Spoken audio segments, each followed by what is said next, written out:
Não é à toa que o Brasil tem cidades tão diferentes, como Belém, Curitiba, Cuiabá e Recife. O nosso país tem dimensões continentais, há diferenças de cultura, de geografia, de sotaque, mas ainda assim conseguimos perceber que todas são brasileiras, por sua identidade, seu senso de pertencimento. Mas você sabe qual delas é considerada a melhor capital para se morar? Aquela que foi considerada a mais aconchegante de todas? É o que a gente vai ver agora, no documentário de hoje. Bom filme!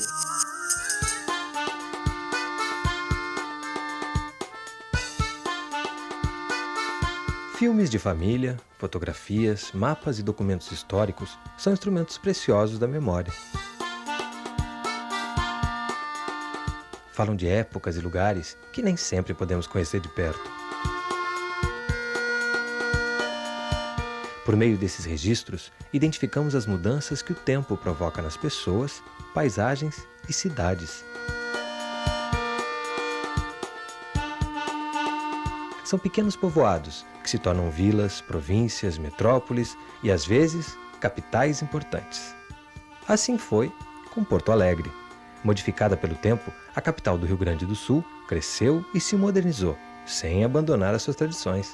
Porto Alegre é uma metrópole que ainda guarda dentro de si a pequena cidade que foi um dia.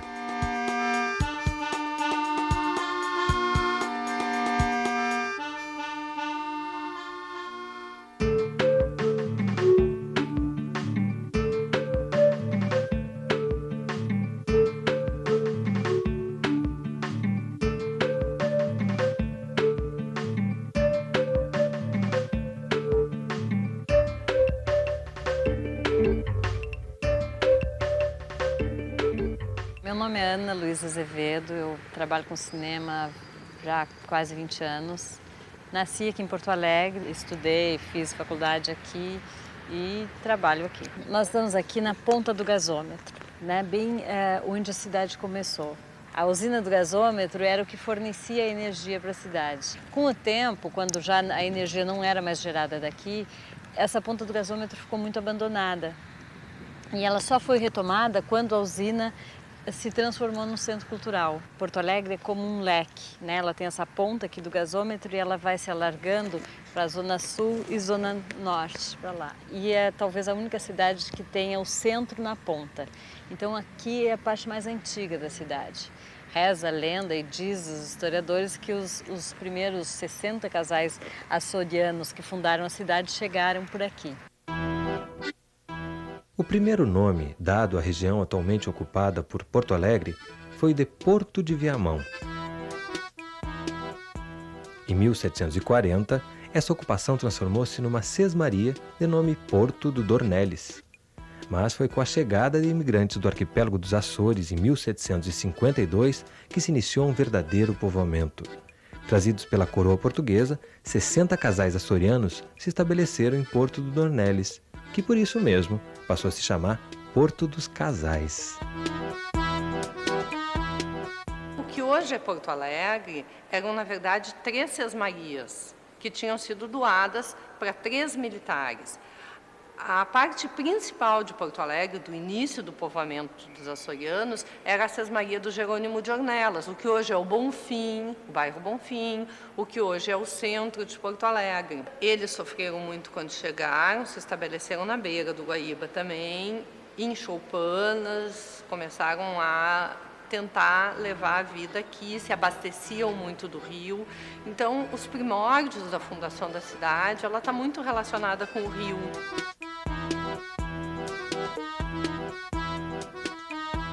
Em pouco tempo, a população aumentou e o núcleo urbano de Porto dos Casais se expandiu. Em 1772, com o desenvolvimento e sua posição estratégica nas margens do rio Guaíba, a vila mudou de nome e de status, tornando-se Freguesia de Madre de Deus de Porto Alegre. Na ocasião, foram construídas repartições públicas e a primeira casa paroquial, a Igreja da Matriz. Mais tarde, grandes casarões coloniais, como o Solar dos Câmara, erguido em 1818, passaram a fazer parte da paisagem da cidade.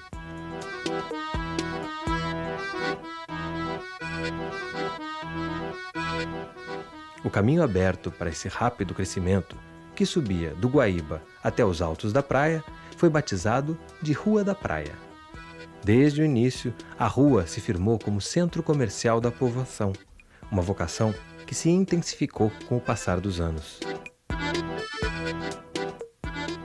Essa rua que está passando aqui atrás é a Rua dos Andradas. Se for perguntar para 80% da população de Porto Alegre onde é a Rua dos Andradas, talvez ele não saiba, porque ela é muito mais conhecida como a Rua da Praia. A praia e o rio ficavam logo aqui, só que alguns aterros foram feitos, então o rio se afastou da Rua da Praia e hoje ela não tem praia. Ela vai da ponta do gasômetro, né, da beira do rio, até a Praça Dom Feliciano, onde tem a Santa Casa. Sempre foi uma rua de comércio. Há uma época atrás era onde estavam os grandes magazines, as grandes lojas, né?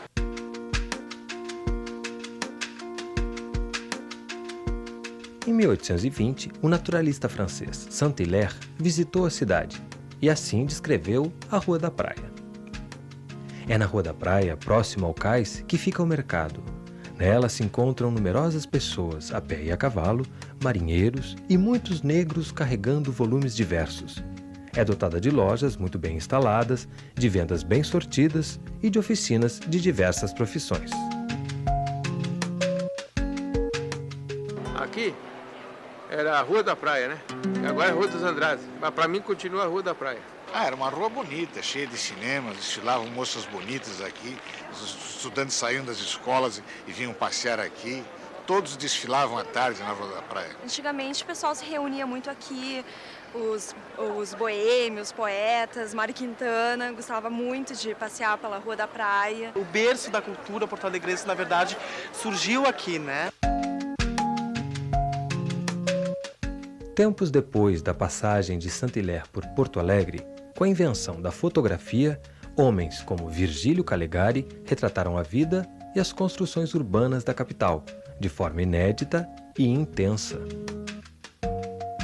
Como não podia deixar de ser, Calegari também fotografou a Rua da Praia. Com esses relatos, com essas fotografias, a gente pode chegar mais próximo de uma recomposição da época, do que a gente chama em história de o espírito da época, de entender melhor o cotidiano, como é que as pessoas viviam, como é que elas se relacionavam umas com as outras e como é que elas se relacionavam com a cidade também. Fundada às margens do rio Guaíba, Porto Alegre mistura elementos de cidades grandes e pequenas. Por um lado, a capital do Rio Grande do Sul tem muito trânsito, violência, desigualdade social brutal. Mas cada gaúcho demonstra uma sensação de pertencimento, como se o lugar ainda fosse um pequeno povoado. Tudo começou quando 60 famílias açorianas migraram para a região que ficou conhecida como Porto dos Casais. Muitos municípios da região sul também começaram assim, com a chegada de imigrantes. Aos poucos, o espaço urbano foi crescendo, mudou de nome. Ganhou as feições que tem hoje, atraindo a atenção de artistas, pintores e poetas. O famoso naturalista francês Saint-Hilaire se encantou com a chamada Rua da Praia, onde o escritor Mário Quintana também gostava de passear. Era o centro, ponto de encontro de todos. Ali, a sensação era de que todos se conheciam. Com o crescimento de Porto Alegre, esse sentimento se perdeu, mas ficou o amor à cidade, seus costumes. Porto Alegre se desenvolveu de uma forma um tanto autônoma. Um motivo é a distância em relação às outras capitais do Brasil. Países vizinhos, como a Argentina e o Uruguai, são mais próximos e influenciaram a cultura do lugar. Você sabe quais são as consequências disso? Que revoltas tiveram como palco Porto Alegre e como elas mudaram politicamente o país? É o que a gente vai ver agora. É impossível falar da história gaúcha sem falar de guerras e protestos.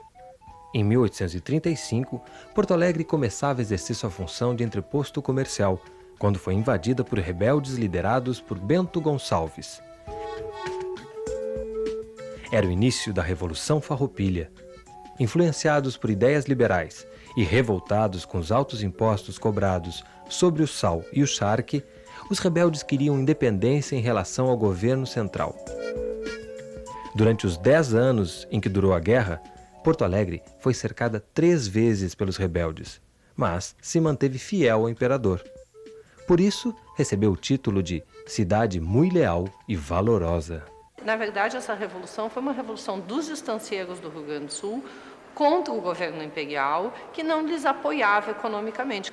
Eles criavam gado, principalmente para as charqueadas, para essa atividade que é quase uma atividade industrial, até chamada indústria do charque, para alimentar a escravaria de todo o país. Surgiu ao longo da guerra, obviamente, um grupo que, mais do que separatista, era republicano. Gente que veio de longe lutar, acabaram lutando na Revolução Farroupilha, que entre eles o Garibaldi, o Luigi Rossetti, que eram italianos e que andavam o mundo afora lutando por ideais de liberdade, igualdade, fraternidade. Eles lutavam por uma república, e por uma república livre de escravos também.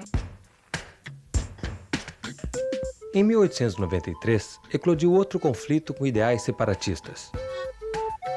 A Revolução Federalista foi travada entre os republicanos, que defendiam o presidencialismo forte, e os maragatos, defensores da independência do estado do Rio Grande do Sul.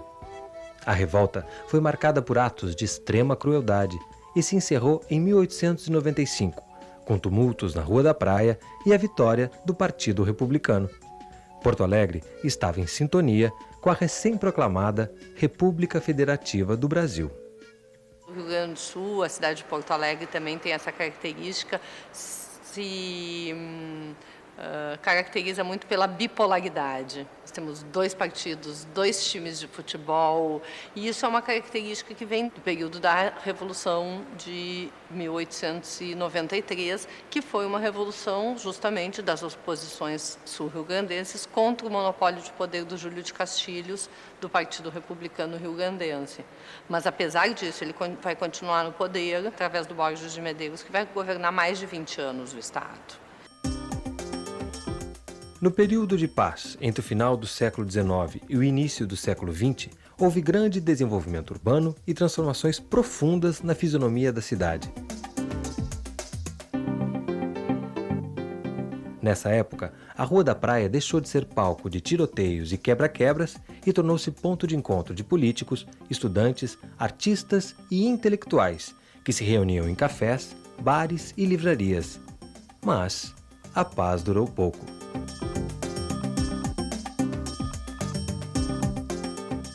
A gente está na Praça da Alfândega, que é a Rua da Praia. Esse lugar aqui se chamava, aqui atrás de onde a gente está, o Largo do Medeiros. Lá pela década de 10, 20, ele era um lugar onde as pessoas se encontravam para discutir política, onde os jovens da época vinham passear para conseguir namorado, para namorar, para paquerar, onde os partidos políticos tinham escritórios, suas sedes, os clubes de futebol tinham suas sedes, os grandes jornais estavam aqui, Diário de Notícia, Caldas Júnior, a Federação até o final do século XIX. Então tudo acontecia aqui. Em 1923, amparado por eleições fraudulentas, Borges de Medeiros exercia o 5º mandato como governador do estado do Rio Grande do Sul. Descontentes com os rumos da política, as elites da região da campanha, os estanceiros de gado, partiram para o enfrentamento armado.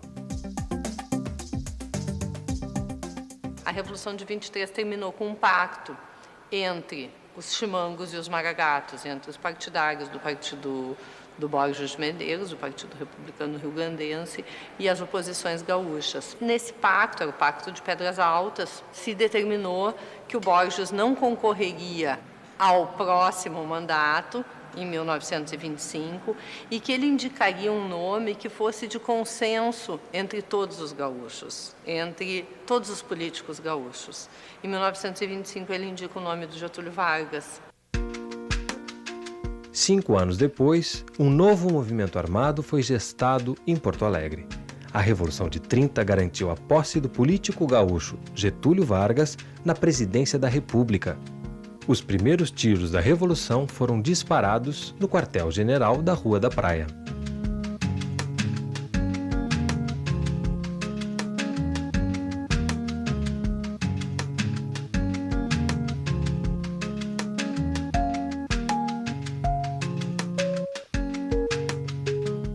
A tomada do poder por Getúlio Vargas colocou fim à tradicional política do café com leite, que alternava paulistas e mineiros no poder.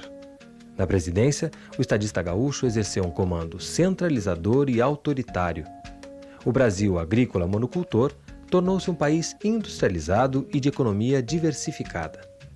A era Vargas teve duas fases, de 1930 a 1945 e de 1950 a 1954, quando uma grave crise política culminou com o suicídio do presidente. O povo gaúcho, mais uma vez, revoltou-se. Todos os lugares que eram antigetulistas, redações de jornais que eram antigetulistas, ou qualquer empresa que tivesse o nome americano, foi depredada pela população de Porto Alegre. Entendeu como Porto Alegre, mesmo estando distante do eixo político e econômico do país, continuava a ser uma cidade de enorme importância? Muitas vezes, o crescimento econômico da região despertava cobiça e interesse por parte do governo central. Foram muitas as tentativas de dominar politicamente o lugar. Uma delas foi a chamada Revolução Farroupilha, ou Guerra dos Farrapos, em 1835. De um lado, os revoltosos do Sul, conhecidos como farrapos. Eles queriam autonomia e uma administração mais liberal. Do outro, as forças do governo federal, os chamados caramurus. Importante destacar a participação de Giuseppe Garibaldi, famoso mercenário italiano que veio apoiar os federalistas.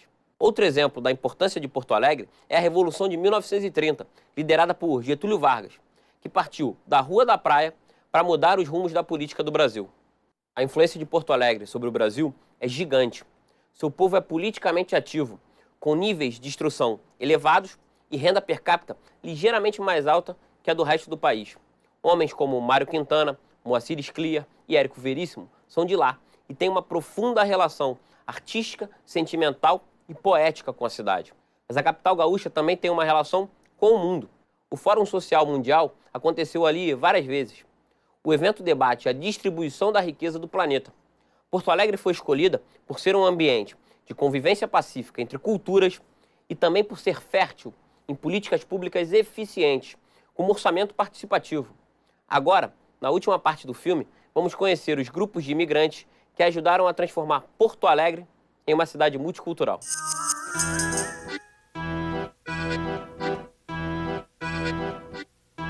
A gente está bem na Rua da Praia com a Borges. É uma esquina que hoje se chama a Esquina Democrática, né? Onde tem muitas manifestações, pessoas, desde manifestações individuais, alguém que sobe ali num banquinho e protesta qualquer coisa, como as grandes manifestações durante os períodos eleitorais, ou assim, em 8 de março vem um grupo de mulheres e faz uma manifestação, outro dia especial vem alguém e faz uma grande manifestação.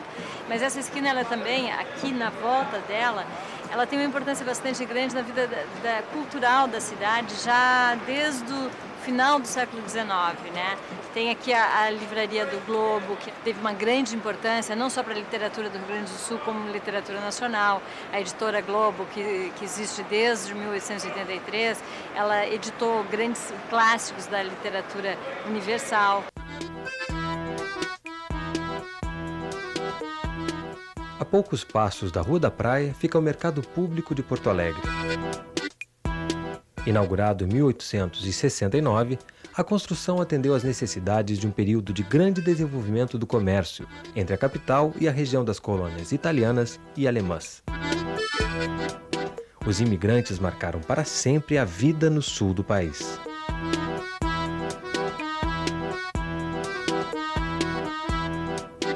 A intensa produtividade agrícola e manufatureira do século XIX foi uma influência direta dos imigrantes que chegaram à cidade.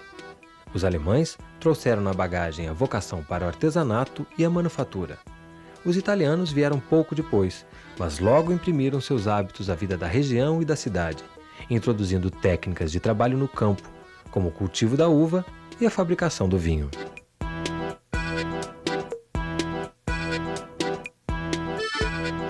Aqui onde a gente está, que hoje é o Mercado Público, passava o rio. O rio chegava, aqui ficavam as docas de frutas, verduras, né? Onde chegavam os navios que traziam as pessoas do interior do estado, das colônias italianas, alemãs, que chegavam em Porto Alegre de barco. Tudo era nessa região. Era uma região de abastecimento da cidade e do próprio estado, né? Hoje o mercado ainda tem essa característica. Ele era também assim, onde se encontrava um bom peixe, uma boa carne, especiarias, né? Lojas de religião, lojas de animais, de produtos gaúchos, como comprar erva, granel, enfim, tudo pode encontrar aqui no mercado, né? O Rio Grande do Sul tem influência de diversas etnias. O gaúcho, ele é a mistura de tudo isso, né? E ainda do índio, que era quem tomava conta dessas terras, né? O próprio o gaúcho, ele tinha essa mistura do português com o índio, que formava tudo, que estava presente aqui na Argentina e no Uruguai. Mas acho que tem essa coisa do guerreiro, tem um pouco desse estado fronteiriço, né? Por tu estares na fronteira, tu tem que brigar por ela, tu tens que defender a fronteira, até porque era uma função para o próprio Império, né? O Rio Grande do Sul passou a fazer parte do Brasil em 1750. Então, aqui o Brasil não tem 500 anos, aqui ele tem apenas 250. Acho que isso, sem dúvida, que acabou formando um pouco a característica do gaúcho, se é que se pode dizer que o gaúcho tem uma característica, né?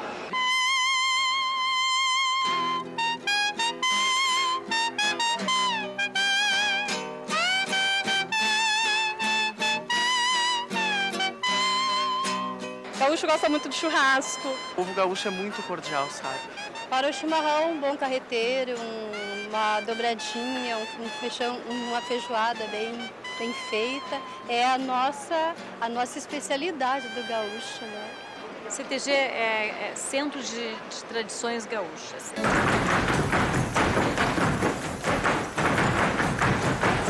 As pessoas foram saindo do campo, vindo para a cidade, e pessoas que viviam aquela tradição de serem peões, vêm para a cidade e algumas pessoas sentem a necessidade de cultivar aquelas tradições. Esse comportamento rural, ele acho que ficou entranhado na cultura gaúcha, para marcar a manutenção de uma tradição, que é uma tradição que vem das grandes fazendas. Mas então os gaúchos a pé, quer dizer, que não estão mais a cavalo, esses gaúchos a pé, eles tentam manter nas cidades um mínimo das tradições, que são as danças, as músicas, os modos de se relacionar, de tomar chimarrão. Quando uma pessoa tá alegre, né, a gente costuma dizer que a pessoa tá igual o lambari de sanga, né? Porque o lambari de sanga pula para lá e para cá, e quando a pessoa tá alegre, assim também. Mais comprido que puteada de gago. Tiro dado, bugio deitado, né? Tem frio de rengue-a-cusco. Juntando aí essa ideia de que juntou alemães, italianos, poloneses, judeus, com os seus escravos, com os índios, com os açorianos que já viviam aqui, essa ideia, ela se concretiza, meio que se concretiza no século XXI para resolver e tentar um outro mundo possível. Terra de açorianos, alemães, italianos e principalmente de um tipo brasileiro muito especial, o gaúcho. Terra de muitas manifestações culturais e destacada vida literária, com seus importantes escritores, museus, bibliotecas e livrarias. Uma cidade ao mesmo tempo provinciana e cosmopolita, de tradições e inovações. Uma capital pródiga em arranha-céus, mas ainda marcada pelas tradições gaúchas mais típicas. Uma cidade jovem, mas com muitas histórias para contar. Bom estado em Porto Alegre.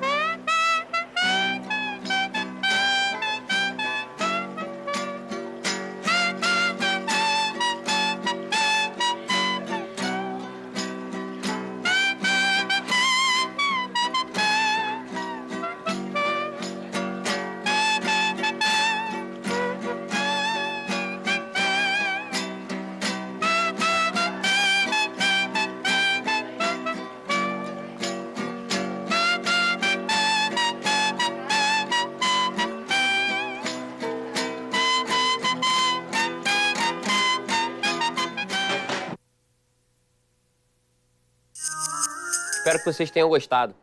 Quem puder visitar Porto Alegre, aqui vão algumas dicas. Conheça a Rua da Praia, o Rio Guaíba, as comidas e danças típicas, os monumentos históricos e a agitada vida noturna que a cidade oferece. Outra sugestão é o livro Fórum Social Mundial, Manual de Uso, do pensador português Boaventura de Souza Santos. Ele faz uma defesa importante às instituições de representação popular, questionando o papel neoliberal dos governos. E no site da TV Escola, você encontra a ficha pedagógica e outras informações sobre o programa de hoje. Eu fico por aqui. Não perca outros episódios do Fundamental aqui na TV Escola. Tchau!